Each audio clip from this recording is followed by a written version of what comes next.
Si queremos, entre todos, podemos hacer un mundo mejor. Entre todos, para todos, un mundo mejor. Porque este mundo es de todos y no de algunos pocos, como esos pocos parecen creer. Gracias por estar ahí. Abelardo Castillo nació en Buenos Aires en 1935, pero asumió como lugar de nacimiento por propia decisión la ciudad costera bonaerense de San Pedro, a donde se trasladó con su padre en 1946 y donde vivió hasta los 18 años. Murió en Buenos Aires el año pasado, en 2017. Empezó a escribir muy joven, soñaba con ser un poeta maldito y brillante, aunque después se volcaría a la prosa y también quería dejar como herencia una obra genial. Aseguraba que nunca llegó a sentirse un profesional, aun siendo considerado, y lo era, uno de los grandes nombres de la literatura argentina. Decía, para mí, escritores son los otros. En 1959 ganó el primer premio de la revista Gaceta Literaria por su obra de teatro El otro Judas.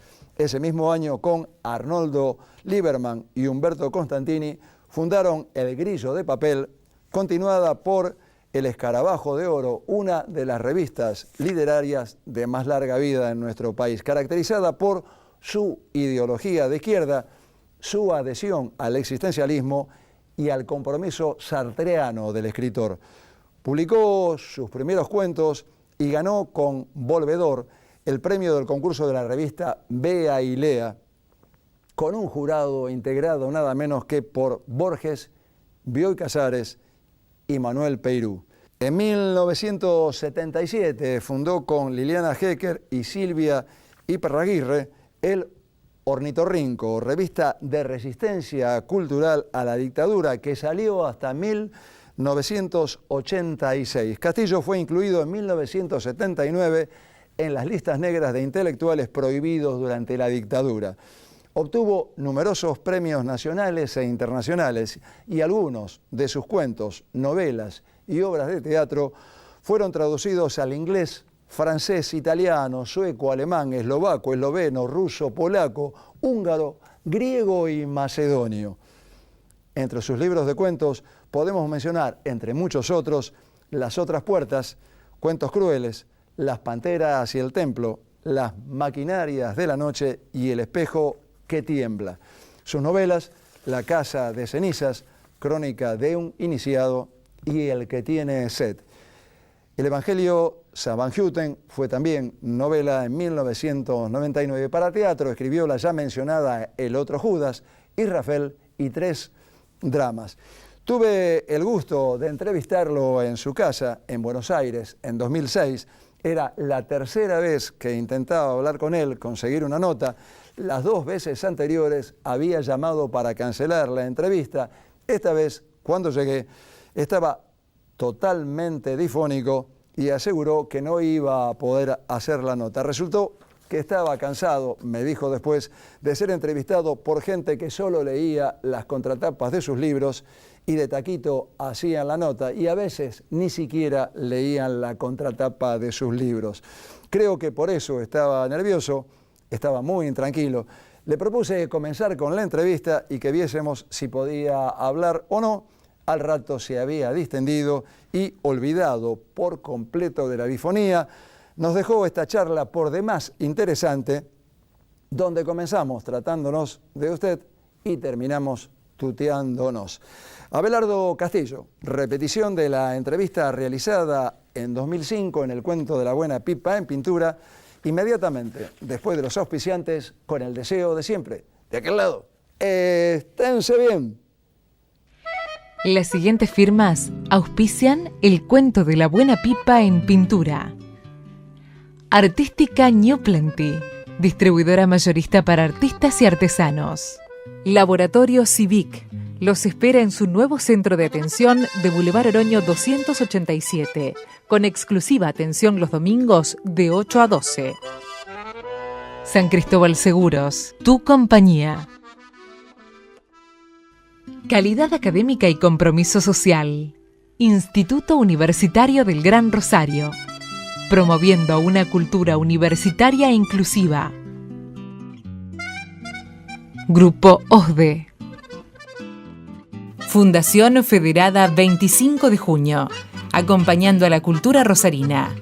Norberto Moretti, clases de dibujo y pintura, Salta 2969, departamento 3, teléfono 438-5867. Delfín, telas de tapicería, cortinería, toldos. Previnca Salud, llevando salud a tu casa. Teléfono 426-2201. Recuerdo que a los 10 años, cuando entré en el Don Bosco, estaba leyendo Robinson Crusoe, pero aprendí a leer solo, y cuando fui a la primaria ya sabía leer, naturalmente preguntando acerca de la combinación de la letra y del sonido, pero el hecho concreto es que nadie sabe muy bien cómo aprendí a leer. Se supone que solo, pero naturalmente esas cosas no ocurren nunca, con la participación sin duda de mi madre o de mi padre, ¿no? Y escribí casi desde que tengo memoria. Ya en la preadolescencia me escribí mis primeros poemas, y la primera obra de teatro, El otro Judas, la terminé cuando tenía 22, 23 años. Poco después de eso, Israfel. Y a los 24, Israfel. Que no fue un éxito inmediato, sino cuando la llevaron, si no me equivoco, Inda de Ledesma y Alfredo Alcón varios años después al teatro, ¿no? Exactamente. Antes ya había ganado en Francia el premio de autores latinoamericanos contemporáneos, pero eso implicaba la obra en cuanto a escritura, no en cuanto... Que me perdone los que me están escuchando la voz, porque tengo una difonía horrenda. En cuanto a la puesta en escena, fue sí, mucho después de haberle escrito y 3 años después del premio en Francia. Y la repercusión empezó a partir de la puesta en escena, no de la publicación del libro. Una carrera jalonada de premios, de halagos de todo tipo, revistas que tuvieron mucho éxito, unas continuadas en otras, muchos títulos publicados, todos bien recibidos. Esto puede entenderse que así como misteriosamente, aunque haya tenido que ver la parte de su mamá en el aprendizaje de la lectura, ¿se tiene que ver con algo congénito? ¿Castillo nació con usted esta calidad de escritor? ¿Puede decirse que uno puede nacer con eso o se fue adiestrando después? ¿Había algo y lo fue educando? Antes voy a cuestionar una palabra, que es la palabra carrera. No creo que la literatura sea una carrera, ni mucho menos una profesión, ¿no? Es un destino, no un destino que nos da a Dios o alguna fuerza superior. Es un destino que elegimos nosotros mismos y que probablemente lo tenemos que elegir casi todos los días, ¿no? No se nace escritor de ninguna manera. Un escritor se hace con mucho esfuerzo. Sin duda hay una predisposición natural que se nota en la adolescencia, pero se nota en todos los adolescentes. Una predisposición tanto para el dibujo o el cine o la actuación dramática. Es decir, es algo así como una serie de talentos diseminados que a veces desembocan en uno solo. Y muchas veces he pensado que justamente un gran talento es nada más que eso, la imposibilidad de hacer otras cosas. Vale decir, una especie de carencia, no una excelencia, ¿no? Y no creo tampoco en la inspiración. Creo que es un esfuerzo permanente por perfeccionar algo que no es que traemos en nosotros desde el nacimiento, sino que se va formando a veces a edad muy temprana, y daría la impresión entonces que hay como una predisposición innata. Pero no creo en las predisposiciones innatas, ¿no? Creo en un medio que a veces ayuda a eso, porque ¿cuántos chicos músicos o chicos pintores o chicos escritores se pierden en un mundo como el que conocemos? Infinidad. Vale decir, que necesitaban, además de esa predisposición, algo que los ayudara a seguir adelante. Con predisposición no se hace nada si uno no come todos los días, por ejemplo, ¿no? ¿Y oficio? ¿Puede hablarse de oficio? ¿Una continuidad en la disciplina elegida dentro del arte? O sea, ya que no cree yo tampoco en la inspiración, sí hay una disciplina que se emparenta con el oficio, una disciplina de levantarse y escribir diariamente una cantidad de páginas o lo que sea, o hay una rutina. ¿Cómo es? ¿Cómo es su caso? Hay un oficio que se va aprendiendo también todos los días, pero no una rutina, en mi caso por lo menos, ¿no? Yo escribo en cualquier momento y a veces demoro el acto de escribir y diría que lo postergo deliberadamente, ¿no? Hay otros escritores que escriben diariamente, pero el oficio no es eso, no es esa característica, digamos, oficinesca de sentarse a escribir todos los días. El oficio es el aprendizaje que uno hace sobre la propia materia de su trabajo, que es la literatura. Es decir, es como el oficio que va aprendiendo el pintor dibujando sobre manteles o en una servilleta o mientras habla por teléfono. A ese trabajo permanente sobre la palabra yo le llamo oficio. Al otro no sé cómo llamarlo, porque evidentemente hay escritores que escriben todos los días, que se levantan temprano y escriben hasta mediodía. Thomas Mann, uno de los más grandes escritores que ha dado el siglo XX y uno de los más grandes escritores de la literatura en general. Y hay otros escritores que escriben, que yo diría casi casualmente o forzadamente, lo tienen que sentar para que escriba. De algún modo yo pertenezco al segundo rubro, ¿no? Lo que sí sé es que dentro de los escritores que trabajan y se forjan a sí mismos o construyen diariamente ese destino y lo eligen diariamente, lo que sí sé es que le cuesta mucho trabajo dejar de corregir. Sé que corrige casi obsesivamente. Sí, corrijo mucho, pero no soy el único escritor que corrige mucho, ¿no? Y creo... ¿Corrige la sintaxis, la palabra elegida para describir una situación, un adjetivo? No, corrijo el texto tomado en general. Lo otro sería como adornar, digamos. No es tratar de buscar la mejor palabra, la más sonora o la que está más emparentada con aquello que entre comillas podríamos llamar belleza, sino aquello que le da el sentido al texto. A veces corregir es escribir peor, no mejor, porque lo que se necesita es marcar el texto en la dirección que uno necesita. Ese texto debe significar algo, y en la medida en que nos acercamos a esa significación es cuando yo entiendo que estamos corrigiendo. Lo otro se parece más a adornar, ¿no? Pero por supuesto se corrigen palabras, se busca un verbo, se evitan las repeticiones, pero yo le llamo corregir a un trabajo mucho más, diría, pesado visto desde afuera, pero mucho más gratificante cuando uno lo está haciendo, porque para mí es el verdadero acto de escribir. La primera redacción para mí siempre es un borrador. El acercarme a aquello que quería hacer es el verdadero acto de la escritura. De aquella etapa de las revistas, ¿qué quedó? ¿El esfuerzo de haberlo hecho? ¿La satisfacción de haber intentado y haber llegado a mucha gente? ¿La frustración a lo mejor de que no sigan saliendo esas revistas? No, frustración no. Es decir, no es una palabra que me vaya bien, porque eso implicaría que no seguía haciendo algo que quería hacer. ¿Siempre continúa aquello que se propone, como quiera que sea? Por supuesto, sí. Las revistas dejaron de salir porque cumplieron con su etapa.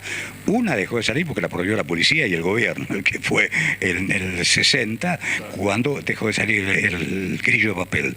El escarabajo de oro dejó de salir por razones económicas. Y el ornitorrinco, que salió bajo la dictadura, dejó de salir cuando ya había desaparecido la dictadura, porque creíamos que había cumplido la función que debía cumplir dentro de un orden político en que considerábamos que la revista era necesaria, ¿no? ¿Algún maestro? ¿Se puede considerar maestro a alguien que admira mucho como Edgar Allan Poe? a Thomas Mann, que acaba de mencionar, esa gente va dejándole cosas a uno, supongo, quiera que no. Por supuesto. Yo no podría señalar un maestro. Diría que todos los grandes escritores que me han apasionado y que he leído fueron mis maestros. He tenido en mi adolescencia un maestro por semana. Podía ser Dostoyevsky, Thomas Mann, Hermann Hesse, Borges, Marechal, Sábato, los poetas, naturalmente, Neruda.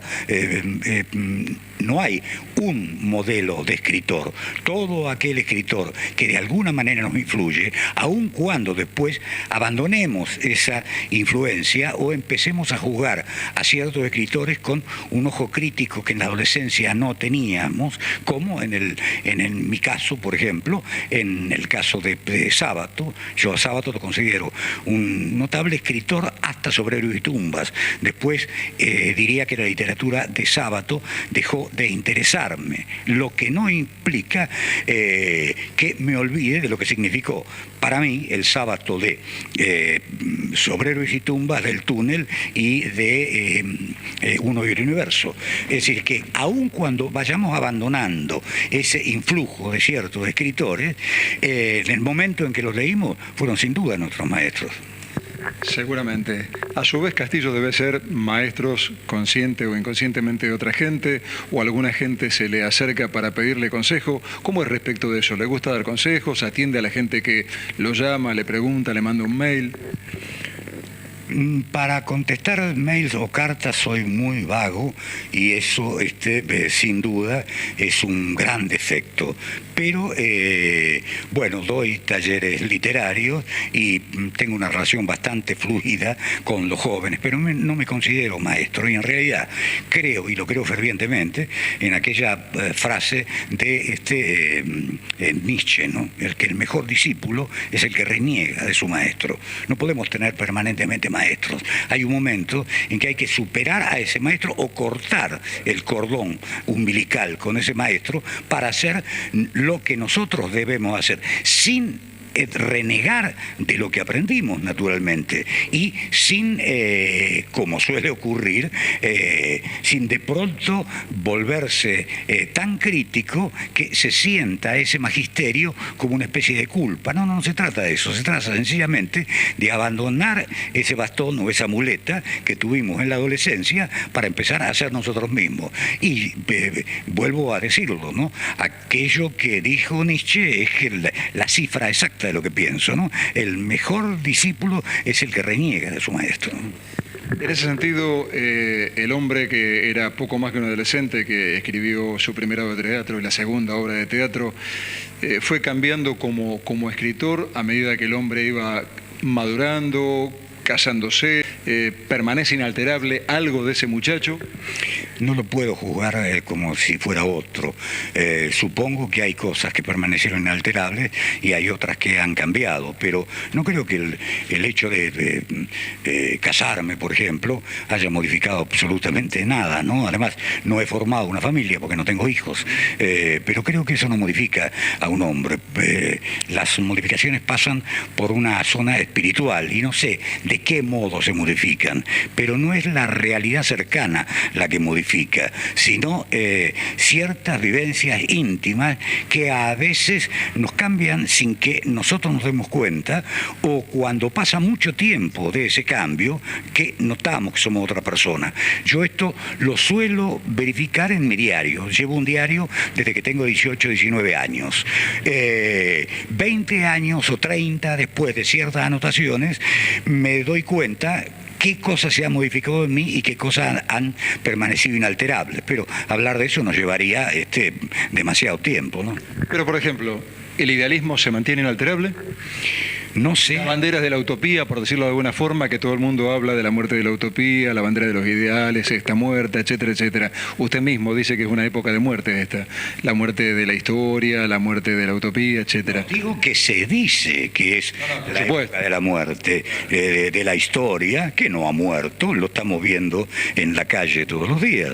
La historia parece que se puso de pie y en Latinoamérica se echó a andar. Bueno, ese tipo de, al que se llama utopía, en general, pero a lo que yo le llamo proyecto, por supuesto que no se ha modificado en mí. Para decirlo con claridad, siempre fui, aún antes de saberlo, un hombre de izquierda y sigo siendo un hombre de izquierda. Me formé con los grandes escritores de izquierda, con los anarquistas, con los marxistas, con los existencialistas ateos, y esos siguen siendo... Ahí están mis maestros ideológicos reales. Hoy hablamos de los maestros literarios. Esos son los maestros que me enseñaron a pensar. Bueno, sigo pensando esencialmente lo mismo, naturalmente con las diferencias que hacen, primero, a la edad y segundo, a las realidades sociales. No se puede en el año 2006, al borde tal vez de una tercera guerra mundial, porque en este momento los imbéciles de los norteamericanos están decididos a llevar al mundo una guerra mundial, que en los años 60, cuando todos estábamos pensando que la revolución social era posible dentro de 15 minutos, ¿no? Utopía es el no lugar, aquello que no, de alguna manera no sucede. Y yo nunca he creído en las utopías. Pienso que los hombres tienen proyectos. Es decir, que se realicen o no se realicen, ya es otra cosa. Pero el proyecto va mucho más allá de la utopía, por lo menos en el sentido de la palabra. En cuanto a lo que llamaste congelamiento o castración de las ideas, no creo que podamos decidirlo ahora. Desde el año 60, digamos, hasta ahora, ¿qué han pasado? 40 y tantos años. ¿Cuánto duró el mundo feudal? 1000. Hasta que la burguesía toma el poder con la Revolución Francesa. Bueno, a lo mejor hay que esperar 1000 años, tal vez no lleguemos, pero la historia no se detiene. Esto es apenas una especie de anécdota. Es decir, en el proceso general de la transformación de la humanidad, para decirlo con grandes palabras. Pero no hay más que mirar Latinoamérica. ¿Quién hubiera dicho hace 10 años que iban a estar Evo Morales o Chávez, o iba a haber una mujer socialista presidenta de Chile en un país donde lo habían asesinado a Allende, que los uruguayos iban a tener un presidente socialista, que un obrero tornero iba a ser presidente de Brasil, o que un indio, caso absolutamente único en toda la historia del continente, iba a llegar a la presidencia de su país? Es el modelo más, yo diría genuino de algo que daba la impresión de que no se iba a poder realizar más en América. Los grandes caudillos políticos americanos siempre salieron de las clases altas, excepto en México, donde los Villa y los Zapata salieron del campesinado. Este hombre ha salido no solo de las clases populares, sino de una raza sometida desde hace 500 años. La otra vez alguien, muy imbécilmente, le preguntó si él creía que un indio estaba capacitado para ser presidente de la República. Él dijo que bueno, que nunca en 500 años habían estado en la presidencia, y así anda el país, ¿no? Yo, de haber sido Evo, hubiera contestado, bueno, caramba, mis antepasados, si hubiera sido Evo Morales, ¿no?, eran reyes. Y ya era tiempo de que nos pongamos republicanos, ¿no? Lo que se llama voluntad política es algo que por ahí sorprende al ciudadano común, que es sistemáticamente engañado en la información desde todos los lugares posibles. Digo esto porque por ahí hace algunos años el muro de Berlín, que llevaba años de existencia, nos levantamos una mañana y había sido derribado. Una situación inflacionaria que parecía que no tenía fin. Un día un señor que destruyó el país como Menem dijo que se acababa y puso la paridad monetaria 1 a 1 y la inflación se detuvo. Ahora tenemos un presidente que mientras tuvimos siempre el fantasma del Fondo Monetario Internacional y de una deuda que era imposible de pagar, etcétera, etcétera, un día nos levantamos y nos encontramos con que la deuda es posible de pagar, es más, la pagamos. Sí. O sea que ¿Dónde estamos ubicados? ¿En qué sentido de la realidad estamos ubicados los seres humanos, los ciudadanos de este país o del mundo? Cuando la voluntad política de un señor cualquiera, que ni siquiera estaba en sus planes por ahí, porque lo que dijo Menem era otra cosa, lo que dijo Kirchner era otra cosa. ¿Sí? ¿Dónde estamos parados respecto de esa realidad? O sea, ¿el mundo pasa por otro lado y a nosotros nos pasa por encima o por el costado? ¿Podemos hacer algo? Digo, ¿intervenimos en algo nosotros? Yo creo que sí que intervenimos, como lo demuestran los casos de los que hemos hablado hace un momento. ¿Interviene o no interviene el pueblo boliviano en este momento en los destinos de Bolivia? Lo que ocurre es que la historia, pese a lo que decía Fukuyama, no se termina y es totalmente inesperada, ni siquiera es la historia que pretendía el marxismo dogmático que avanzaba irrecusablemente hacia el socialismo. No, eso también era mentira. Avanza hacia cualquier parte, y eso por otra parte ya lo dijo Engels, ¿no? Es decir, hay tanto fuerzas revolucionarias como reaccionarias, esa fuerza se encuentra y siempre ocurre lo que nadie ha querido, decía, ¿no? O sea que era casi una herejía, dicho por él, ¿no? Sobre todo por nadie ha querido. Pero es que eso es absolutamente cierto. Por eso no podemos prever lo que va a ocurrir mañana, ni dentro de una semana, porque para eso tendríamos que estar ubicados al final de la historia, como si ya hubiera sucedido. Y ese es un privilegio de los ángeles o de Dios, pero no de los hombres. Nosotros estamos dentro de la historia y algunos intentamos no solo estar dentro de la historia y ser llevados por la historia, sino también hacerla. Pero como hay otros que también quieren hacerla, lo que pasa que con un signo contrario, de eso sucede a veces lo que nadie esperaba. En este momento, en Latinoamérica, está sucediendo lo que nadie esperaba. Esto no significa que va a ser permanente. Es muy probable que dentro de 10 años las cosas hayan cambiado y tengan otro signo. Pero seguimos pensando en términos de 10, 20 o 50 años. Hay que ver qué va a ocurrir cuando realmente nos civilicemos y nos humanicemos y realmente el hombre sea el dueño de su propio destino. Para esto a lo mejor falta un rato largo, yo no lo voy a ver, vos tampoco, pero seguramente alguien lo va a ver. La historia de la humanidad demuestra que el hombre ha sido siempre el lobo del hombre. ¿Esto puede llegar a cambiar? En lugar de ser el lobo, ¿podrá llegar a ser algún día por inteligencia y necesidad el hermano del hombre?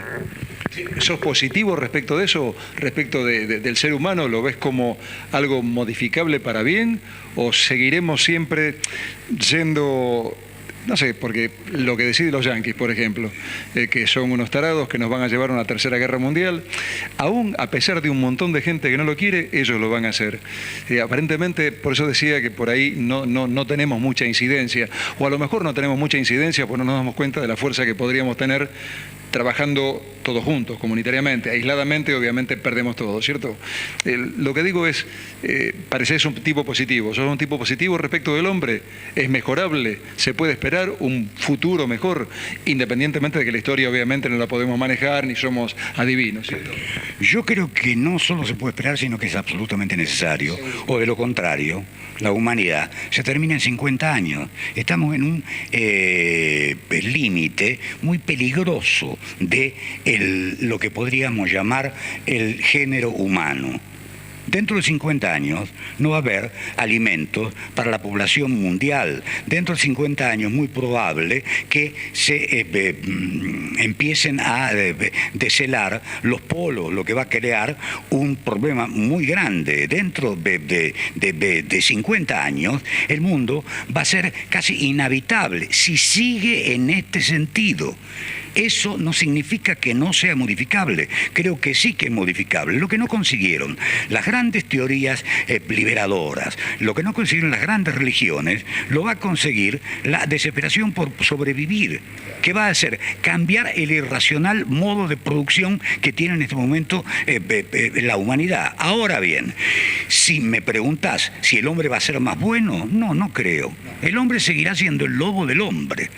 El hombre tiene un componente muy perverso que hace que tienda al autoexterminio. Es probablemente una de las pocas especies que lleva la muerte propia en su corazón. Los otros animales se comen entre sí, pero por necesidad. Nosotros no sabemos por qué lo hacemos. Espero que algún día la gran mayoría no sea el lobo del hombre, pero va a seguir siendo el lobo del hombre, aunque sea una minoría. ¿Cómo se compone eso? No sé. No creo ni que hay que matar a la gente, ni que hay que reprimirla violentamente porque no piensa como uno. Pienso que del mismo modo que aparecen y caen las civilizaciones, también a la nuestra le falta un rato largo para llegar a la culminación de sus posibilidades. Después empezará a hacer otra cosa, sin duda, pero mientras tanto todavía no hemos llegado, y lo he dicho muchas veces, ni siquiera a la historia. Estamos en la protohistoria de la humanidad. Hoy nosotros creemos que hemos llegado a una especie de límite. El límite está dado por lo exterior, por todo lo catastrófico que puede ocurrir, etc. Pero en cuanto a lo que yo llamaría el hombre superior, eso todavía está muy lejos. Y hacia eso apuntamos. O este mundo se va sencillamente al tacho. Por eso hablaba por inteligencia, digo, no, ya no por bondad, sino por necesidad. Realmente, no es una cuestión de buen corazón, es una cuestión de, a veces, tan elemental como esta. Si hay en el mundo muy poca gente que tiene todo, y hay miles y miles y miles que no tienen nada, no se necesita ser bueno para darse cuenta que eso está mal, se necesita hacer un cálculo. Bueno, las cosas están mal distribuidas, habrá que distribuirlas bien. ¿Cómo se hace? No sé, pero mejor que se encuentre un modo pacífico de hacerla, porque los modos violentos están en la puerta de la casa de cada uno. Comentabas que, tiene que ver con lo que decíamos recién, que el mundo está viviendo una mansa siesta que no puede durar mucho más. Esto hace un año. Estabas por cumplir 70. Estás a punto de cumplir 71. Aparentemente la mansa siesta está terminando. Está terminando. Tan rápido sucedieron las cosas que esa mansa siesta hoy termina. En Latinoamérica esa mansa siesta ya está pasando otra cosa. Y en el mundo entero están ocurriendo cosas que si no ponemos atención pueden ser definitivas para la humanidad en general. Lo que ha pasado con los musulmanes y estas caricaturas que se hicieron de Mahoma, esos levantamientos feroces de multitudes que pueden llevar a la catástrofe también. He visto fotografías y películas de televisión en las que los propios imanes, o sea, los sacerdotes musulmanes, no podían parar esas multitudes. Mientras Estados Unidos ya no dice que tal vez va a atacar, sino que ahora ya no se pregunta uno si van a atacar, sino cuándo van a atacar. A Irán, cosa que se sabía desde la invasión a Irak, el objetivo no era Irak, el objetivo era Irán. Ahora es como si los propios iraníes le hubieran dado la solución con todo esta historia de las armas atómicas, que en realidad no son armas atómicas, porque dicen que van a emplear la energía nuclear para bienes pacíficos. Ahora bien, puede eso ser o no ser, pero hay un hecho concreto. No van a dejar de hacerlo y los Estados Unidos van a intervenir, con lo cual se va a crear uno de los conflictos más graves de este milenio, que aparentaba ser muy benéfico y que fue recibido con cohetería y que da la impresión de ser tan criminal como el milenio anterior, ¿no? Perfeccionándose esta. Y perfeccionándose. Ahora, todo esto, evidentemente, es como un despertar de algo que nos puede llevar a la bancarrota o puede cambiar totalmente el sistema de correlaciones de los pueblos. Tenemos que empezar a pensar que el pueblo musulmán existe y hay que ver hasta dónde llega, como tenemos que empezar a pensar que los chinos existen también y que tienen un poder formidable. Y hay que ver hasta dónde le da a Estados Unidos el poder controlar, siendo una sola potencia, el mundo entero. Uno de los dramas más grandes que vivió el del mundo en los años 90 justamente fue que hasta ese momento había dos grandes potencias que de alguna manera se dividían el poder del planeta, pero se autovigilaban. Había como un intercambio, no hagas esto porque hacemos esto. Entonces, era una paz precaria, pero una paz. ¿Cuándo empezó eso a venirse abajo y a ponerse peligroso? Cuando una sola de las potencias quedó a la cabeza del mundo, creyendo que podía hacer lo que quería. Ahora va a ser esa potencia probablemente contra el mundo. ¿Qué es lo que puede pasar? Dentro de 20 o 30 años, no sé, pero que no puede seguir en este camino es una cuestión de salvar la vida, ya no es una cuestión geopolítica o económica. En este momento estamos ante uno de los momentos más peligrosos que ha vivido el mundo. Y yo recuerdo haber sido testigo de la guerra frustrada de los misiles en el 62. Ahí hubo un punto de conflicto que casi produce la Tercera Guerra Mundial. Este es otro. Jamás en el poder también es un punto de conflicto. El muro que están haciendo los judíos para separar a los palestinos de Israel es otro punto de conflicto. Ese otro muro existe porque se cayó uno, pero ahora empiezan a levantar por todos lados, que tienen los norteamericanos para que no los invadan los mexicanos, también es otro punto de conflicto. ¿Dónde va a parar esto? No sé. Lo que sé es que no puede seguir en el sentido que va. Puede, naturalmente, pero eso sería catastrófico. Y creo que hay más gente inteligente y sensata de la que creemos. Y también creo que esa gente está dentro de los Estados Unidos. Son los propios norteamericanos los que van a tener que impedir la locura de este hombre. Toda mi vida escribí cuentos fantásticos. Ya en mi primer libro de cuentos, En las otras puertas, se me va mejorando la voz a medida que me enojo. Está bien, una cosa de práctica. Bueno, seguí enojándote. Ya había cuentos fantásticos, es decir, varios cuentos fantásticos. Historia para un tal Gaido, Mis vecinos golpean, Volvedor, eran cuentos fantásticos. En el único libro donde no publiqué cuentos fantásticos fue en Cuentos Crueles, pero en Las Panteras y el Templo también había cuentos fantásticos, y había cuentos fantásticos en La Maquinaria de la Noche.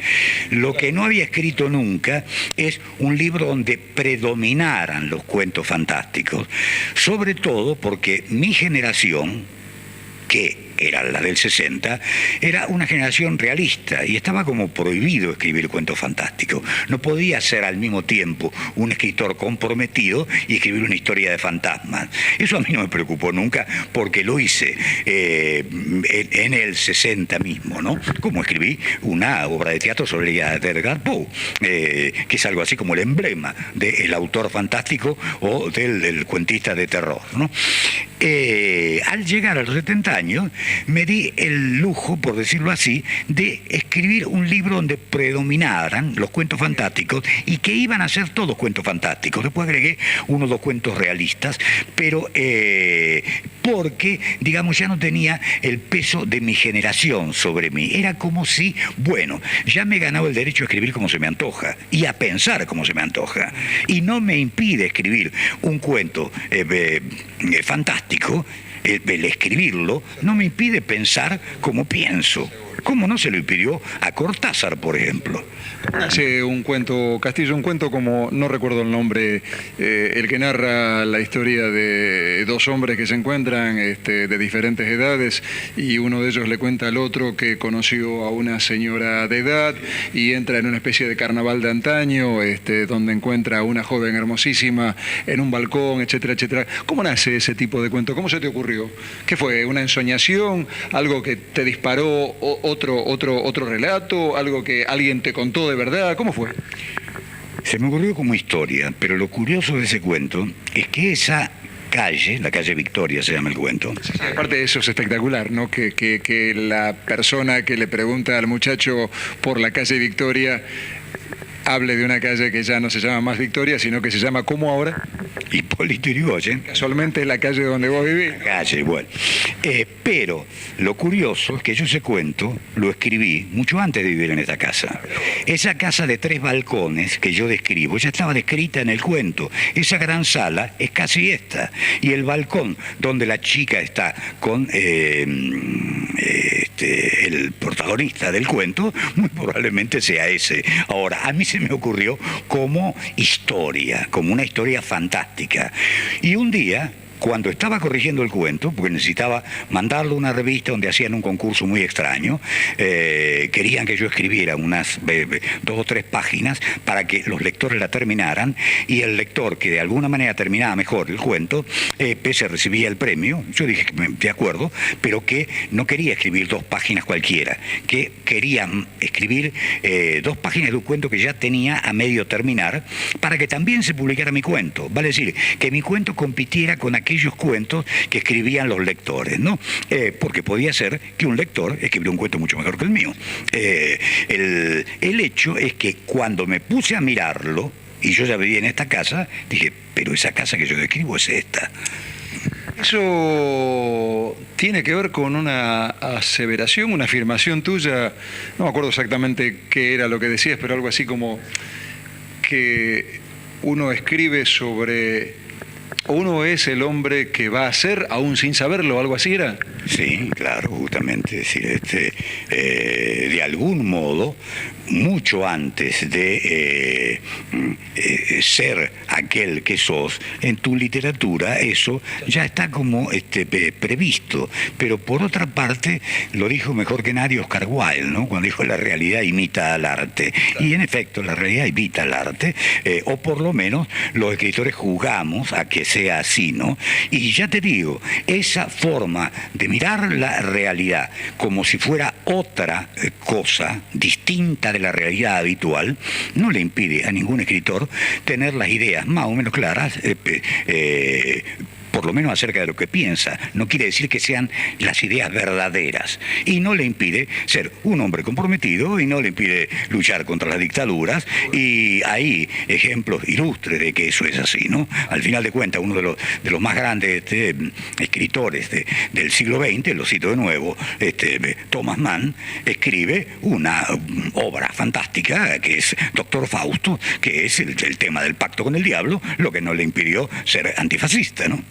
¿Y a vos te impide ser un hombre de idea de izquierda admirarlo a un hombre de derecha como Borges? Por supuesto que no. Y no solo a Borges, sino al poeta Eliot y a cuanto gran escritor haya aparecido, piense o no como yo. Si no, ni siquiera podríamos admirar a Dostoyevsky. Dostoyevsky, juzgado con una cierta ferocidad crítica o ideológica, era una persona bastante discutible. Ahora, ¿quién duda que Dostoyevsky es uno de los más grandes escritores que dio la literatura? Balzac era monárquico y católico. ¿A mí qué me importa si Balzac escribió la comedia humana?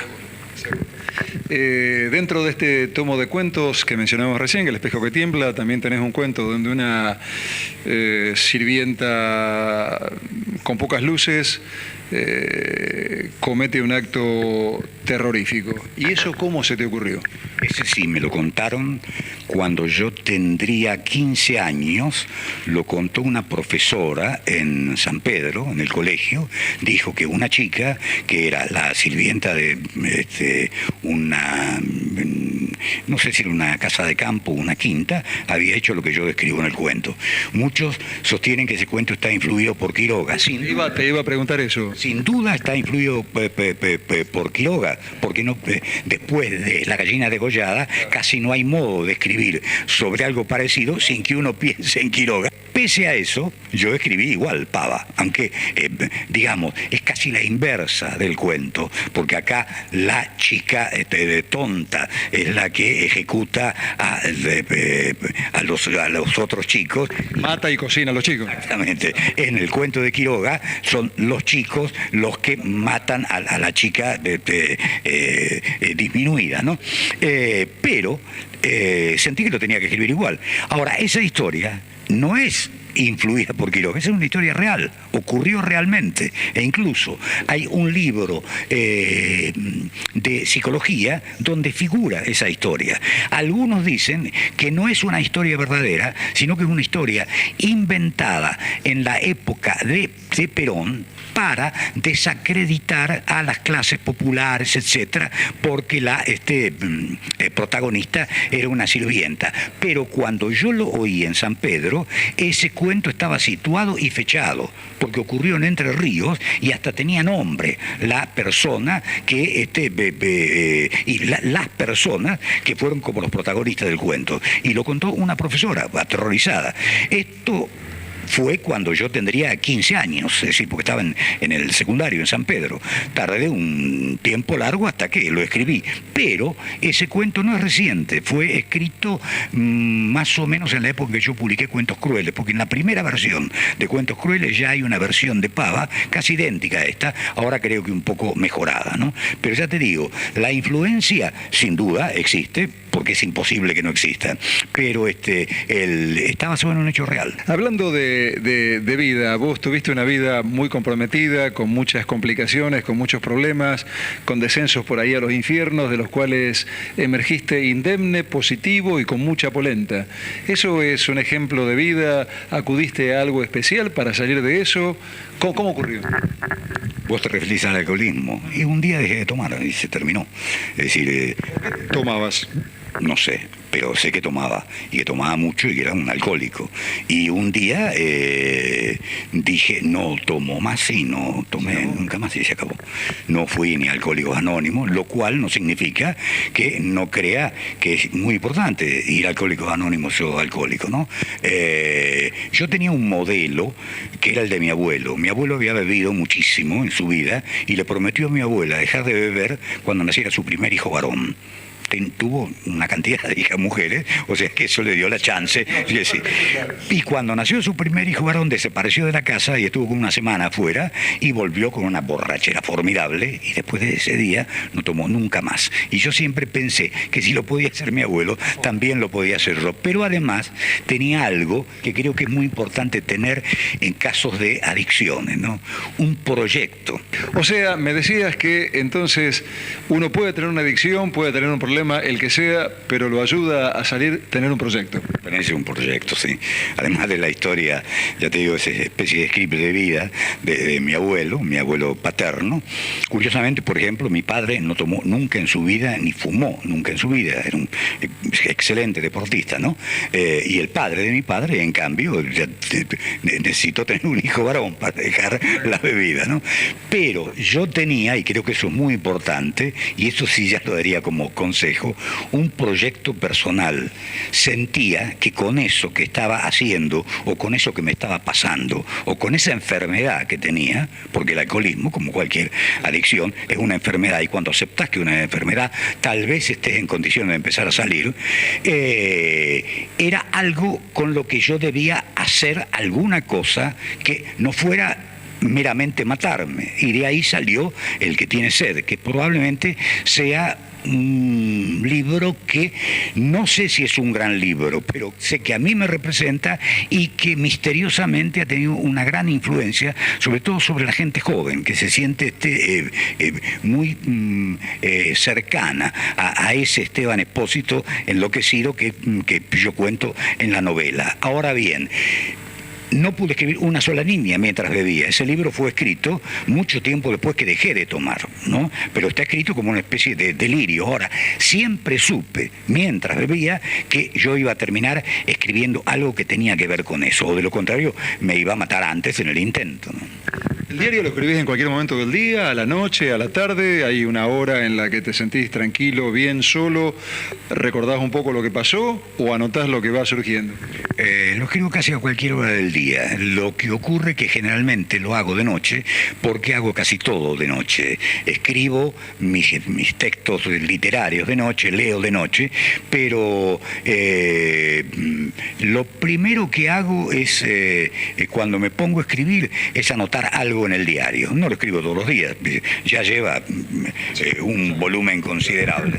Son muchos cuadernos, primero escritos a mano, ahora con la computadora ya lo escribo directamente sobre la pantalla, lo cual es una especie de trampa, porque el diario verdadero es el que escribís a mano, ahí no se miente, porque no se borra. Y si borras se nota, y si tachás se nota. Exactamente, entonces, hasta el año 90 yo tengo una serie de cuadernos escritos a mano, ahora tengo los diarios que están escritos directamente sobre la pantalla, pero ahí podés jugar a ser profeta del pasado, o podés decir cómo, qué sé yo, puedo vaticinar con un año de anticipación algo que no va a ocurrir, ¿no? Entonces lo borro, es decir, no lo hago, es decir, trato de ser lo más honesto posible con mis propios textos, pero yo diría que ya no hay que quererle más a los diarios íntimos a partir del invento de la computadora. El diario debe ser escrito a mano, ahora lo escribo a cualquier hora y generalmente de noche. Creo que es una cuestión de edad. Hay un momento de tu vida, claro, donde ya no te llaman la atención ciertas novedades y todavía tenés muchas deudas con vos mismo, que son no solo aquellos libros que no leíste, sino aquellos libros que querrías releer. Y cuando yo quiero releer un libro, sencillamente voy, lo saco de mi biblioteca y lo releo, ¿no? En este momento, por ejemplo, en mi mesa de luz, hasta hace unos días estaba Sartre y Kafka. Ahora te lo cité a Kierkegaard. Acabo de comprar por fin, después de años de esperarlo y de buscarlo, El mundo como voluntad y representación de Schopenhauer, que nunca se editó completo en la Argentina, y ahora salió en edición donde están los 2 volúmenes más las notas, más el artículo crítico a la filosofía de Kant que publica Schopenhauer, y lo estoy entre leyendo y releyendo, pues yo había leído una versión que era la única que conseguía, ¿no? Pero en general mi modo de leer hoy es releer. Muy raramente leo un libro nuevo, me lo tienen que aconsejar mucho. El último autor que no conocía, y que no conocía a nadie por otra parte, porque se empezó a reeditar hace muy pocos años, fue Sándor Márai, un autor húngaro, un formidable novelista que se mató en Estados Unidos a los 89 años, un escritor extraordinario que se empezaron a reeditar sus libros y se transformó en una especie de milagro, porque hacía 40 años que había desaparecido de la literatura. Y creo que ese es el autor más reciente que he leído. Es un hombre que ya no existe, pero son los libros recientes, pues sí, se han publicado hace muy poco. ¿Cuál es el libro que no querrías dejar de poseer y de poder leer en cualquier momento? 2. El Quijote, naturalmente, y Guerra y Paz de Tolstoy. Sí, te pido... Son los 2 primeros libros en que pienso cuando pienso en un gran libro, ¿no? Sí, te pido que hagas una breve autobiografía. ¿Serías capaz de autobiografiarte brevemente ahora oralmente para nuestro programa? No. ¿Qué no podrías dejar de decir vos? No podría autobiografiarme. Calculá que ya he cumplido muchos años, me han pasado demasiadas cosas, y mi autobiografía de alguna manera está en los libros, y hasta está en algún libro puntualmente datada, como El oficio de mentir, pero no lo podría hacer, ¿no? Me olvidaría de las cosas esenciales o me adornaría con cosas inesenciales, ¿no? O sea, ¿estás diciendo que mentirías como en casi todas las autobiografías ocurre? Justamente. Como dijo una vez también Oscar Wilde, ¿no? Lo malo de la memoria que le escriben hombres que han perdido la memoria, ¿no? ¿Te asusta la muerte? No. Tengo una resistencia, te diría, congénita a la muerte, pero no me asusta. Es decir, siento que es absurda y siento que todo lo que nace para vivir, no para morir. No la comprendo a la muerte y no comprendo un mundo en el que haya la muerte. Cuando vos ves nacer un animal o una planta o un chico, sentís que eso nace para la vida, ¿no? La muerte es como una contradicción de eso que es permanente, que por supuesto es el componente necesario de la vida y todo lo que se diga, pero la sigo sintiendo como absurda y a veces como agresivamente absurda, pero no le tengo miedo, ¿no? Es una pregunta como con trampa, Castillo, porque era para obligarte de alguna forma con otra pregunta, ya que no le tenés miedo a la muerte y ya que no querés hacer una autobiografía, pedirte que si fueras el redactor, el escritor de tu propio epitafio, ¿qué diría tu propio epitafio? Diría Abelardo Castillo. Y luego, cuando muriera Silvia, diría Abelardo y Silvia, y es suficiente. Y si te pido que termines la nota como quieras, no te hago ninguna pregunta, te doy el micrófono, mirás la cámara y la terminás diciendo lo que quieras. La cámara. Bueno, que hay una palabra que amo por encima de todas las otras palabras, y es la palabra libertad.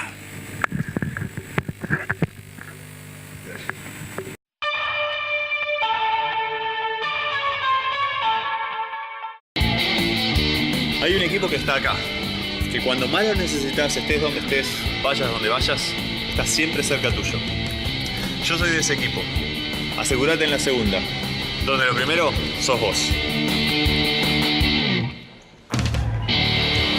Grupo Asegurador La Segunda. Valía la pena, sin ninguna duda, volver a ver este programa, esta repetición. Abelardo Castillo fue un hombre coherente, consecuente con sus ideas y sus principios y un excelente escritor. Chau, esténse bien de aquel lado y recuerden que si queremos entre todos, podemos hacer un mundo mejor. Las siguientes firmas auspiciaron El Cuento de la Buena Pipa en pintura. Artística New Plenty, distribuidora mayorista para artistas y artesanos. Laboratorio Civic, los espera en su nuevo centro de atención de Boulevard Oroño 287, con exclusiva atención los domingos de 8 a 12. San Cristóbal Seguros, tu compañía. Calidad académica y compromiso social. Instituto Universitario del Gran Rosario, promoviendo una cultura universitaria e inclusiva. Norberto Moretti, clases de dibujo y pintura, Salta 2969, departamento 3, teléfono 438-5867. Grupo OSDE. Centre Catalá, 116 años con la cultura de Rosario. Previnca Salud, llevando salud a tu casa. Teléfono 426-2201.